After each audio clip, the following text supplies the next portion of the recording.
You and other Democrats on the Senate Judiciary Committee want the Inspector General at the Justice Department to investigate why DOJ dropped charges against Eric Adams.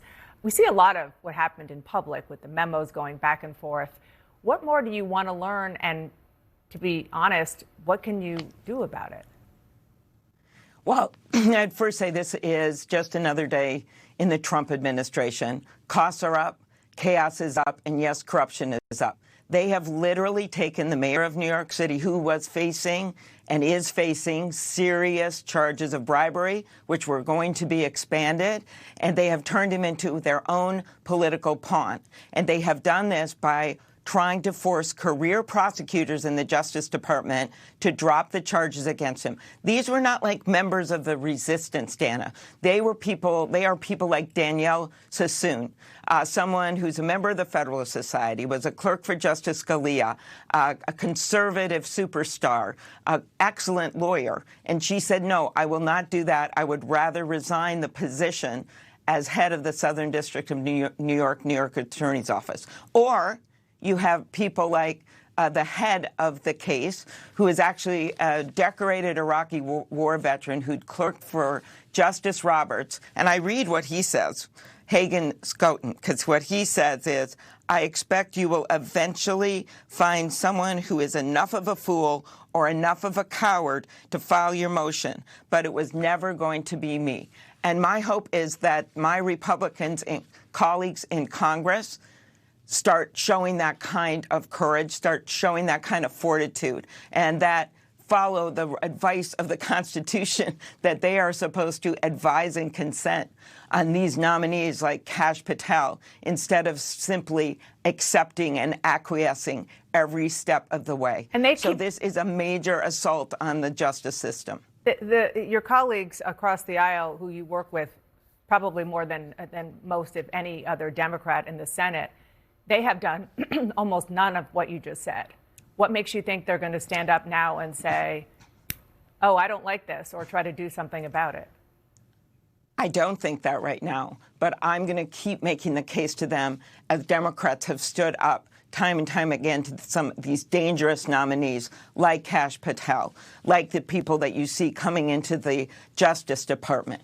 And my argument to them is, number one, you know the Constitution. You know they can't just freeze these funds. And by the way, a whole bunch of Republican-appointed judges, as well as Democrat-appointed judges, have stood up and says this is illegal, it's unconstitutional. Second, you know that our policy of our government should not be giving $2 trillion in tax cuts to the wealthiest and paying for it by cuts to cancer research at NIH, something that has bipartisan support for years and years, or stopping Head Start, or freezing people who are trying to protect our nuclear stockpile. I know they are, but what I'm saying is at some point the pressure is on them. And finally, they know why some people voted for Donald Trump, and that was to bring costs down. And as I said, costs are not going down. Egg prices are skyrocketing. And I would like to see them put some pressure on the Trump administration instead of just Democrats doing it, and do something with us to bring down the cost of health care,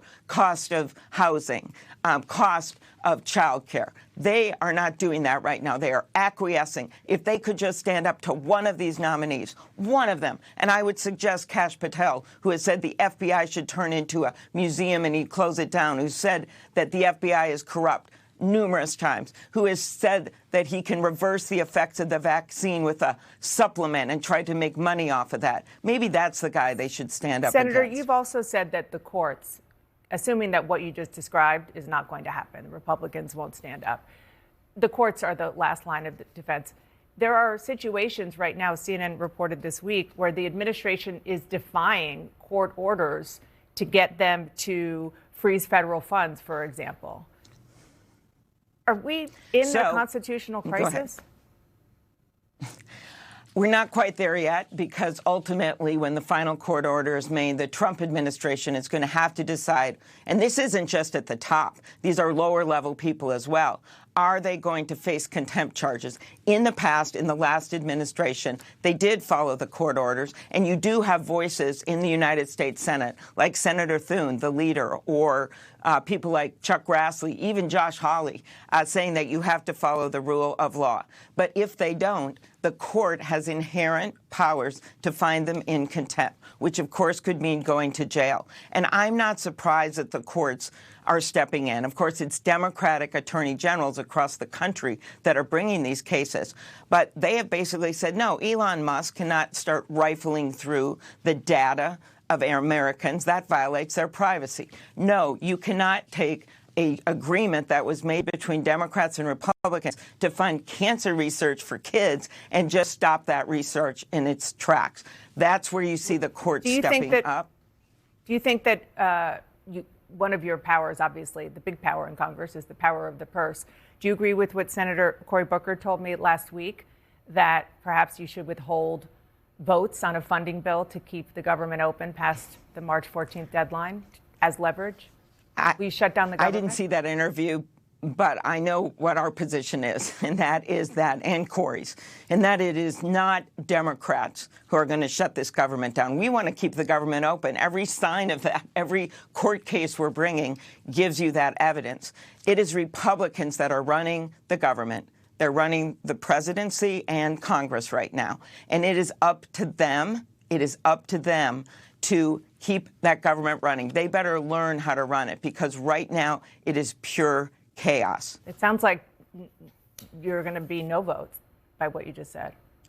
No, what we are doing is trying to work with them to get a budget together. And we are not going to shut this government down. They are the ones that have been shutting the government down by freezing funds and doing all kinds of things. Well, to me, it's a pretty ridiculous argument because of the fact that they are the ones that are causing the chaos right now, and they are not standing up to Donald Trump. They have decided they want to find $2 trillion for their tax cuts for the wealthiest. And we're fine with tax cuts for people making under $400,000 a year, but we're talking about the wealthiest of the wealthiest and their buddies, Elon Musk. So they're looking for that money anywhere they can find it, whether it's on the backs of rural America, whether it's on the backs of veterans, whether it is on the backs of cancer research. I was just at the University of Minnesota and was just amazed by the work that they're doing right now and saw all of these life-saving cures and treatments they've developed. That is what's at stake here. Senator, we're almost out of time. Speaking of Minnesota, your colleague from Minnesota, Tina Smith, said that she's not going to seek re-election in 2026.